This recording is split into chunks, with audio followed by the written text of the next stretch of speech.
അമർ ജവാന്റെ ഡൽഹിയിലുള്ളതാണെങ്കിലും അതിന്റെ ഒരു തിരിച്ചു വെച്ചിരിക്കുന്ന ഒരു തോക്കാണ്. ആ തോക്കിന്റെ മീതെ ഒരു ഹെൽമെറ്റ്. അത് ഒരു സിംബോളിക് ഇതാണ് ഫോർ അൺനോൺ സോൾജേഴ്സ്. അതായത് നമ്മൾ അറിയാതെ എത്രയോ പേര് മരിച്ചു പോയിട്ടുണ്ട്. അപ്പൊ അവരെ ഓർത്തുകൊണ്ട് നമ്മൾ ചെയ്യുന്നു. പക്ഷെ ഈ ഓർക്കുക എന്ന് പറയുമ്പോൾ അവരെ ദൈവമായിട്ട് പരിഗണിക്കുകയോ അവരുടെ ഇതിൽ പോയിട്ട് പൂജ ചെയ്യുകയോ അല്ല.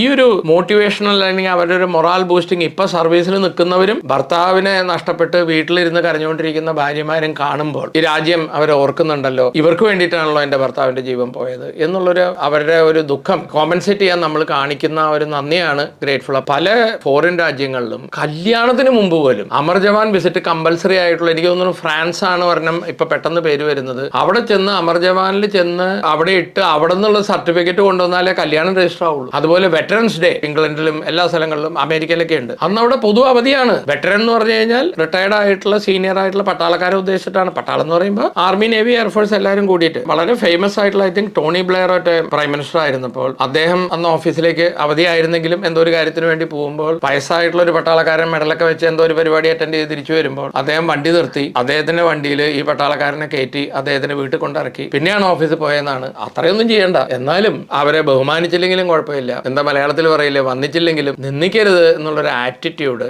കേരളക്കാരെ ഞാൻ അടച്ച് ഇത് പറയുമല്ല, ഒരുപക്ഷെ ഈ ബോർഡറൊക്കെ ഇല്ലാത്തതിന്റെ കാരണമായിരിക്കാം. പക്ഷേ ഇത് മാറേണ്ട ഒരു കാര്യമുണ്ട്.